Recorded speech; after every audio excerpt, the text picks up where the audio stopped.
అందరికీ నమస్కారం. కున్సెట్ శ్రీనివాస్ ఛానల్ స్వాగతం. ఫస్ట్ టైం చూసినప్పుడు సబ్స్క్రైబ్ చేసుకొని బెల్ సింబల్ ప్రెస్ చేయండి.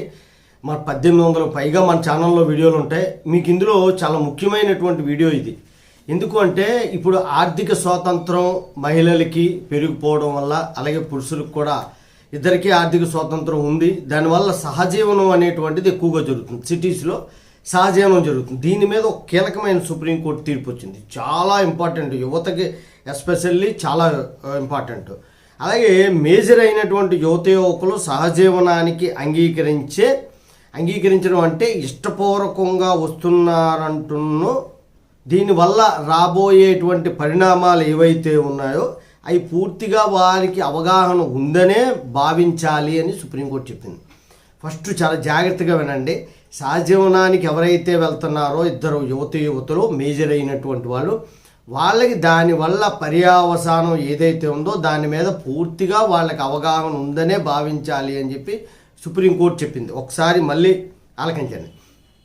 ఏమన్నా అనుమానం ఉంటే వివాహం చేసుకుంటాను అని అన్ని హామీ ఇచ్చాడు, అందువల్లే నేను సహజీవనానికి వెళ్ళాను అని చెప్పి ఆమె చెప్పింది. అది పూర్తిగా నమ్మశక్యం కాదు, అబద్ధము అని చెప్పి సుప్రీంకోర్టు చెప్పింది. అది ఎటువంటి నమ్మడానికి లేదు, అది చెల్లుబాటు కూడా కాదు అని. సహజీవనం చేస్తున్న వ్యక్తి నాపై అత్యాచారం చేశాడు అని చెప్పి ఆ కేసు పెట్టింది.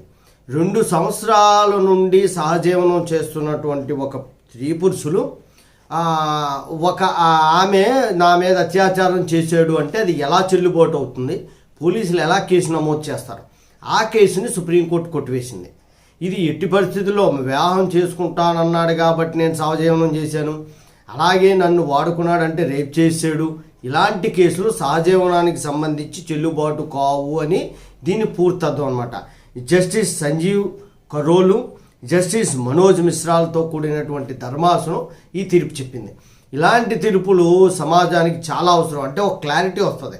సహజీవనం వేరు, రేప్ వేరు, అలాగే మ్యారేజ్ చేసుకుంటానని చెప్పి మోసం చేయడం వేరు. ఇవన్నీ కేసులు వేరు కేసులు. 2 సంవత్సరాలు 3 సంవత్సరాలు సహజీవనం చేసిన తర్వాత నన్ను రేప్ చేశాడంటే అది పూర్తిగా అబద్ధం. అలాగే పెళ్లి చేసుకుంటానన్నాడు అన్నది కూడా అబద్ధం. పెళ్లి చేసుకుంటా అంటే చేసుకో, తర్వాత సహజీవనం చేద్దాం, అవి చెప్పలేదు. ఇలాంటి ఫ్రాడ్ కేసులు అనేవి పోలీసులే నమోదు చేయకుండా ఉండాలి. ఎందుకంటే సుప్రీంకోర్టు వరకు వెళ్ళాలంటే చాలా ఇబ్బందికరమైనటువంటి విషయం. కింద కోర్టులకి అర్థం కాదు, హైకోర్టు లెవెల్కి కూడా అర్థం కాదు. అందుకే సుప్రీంకోర్టుకి వెళ్ళవలసి వచ్చింది. జై హింద్, భారత మాతాకి జై.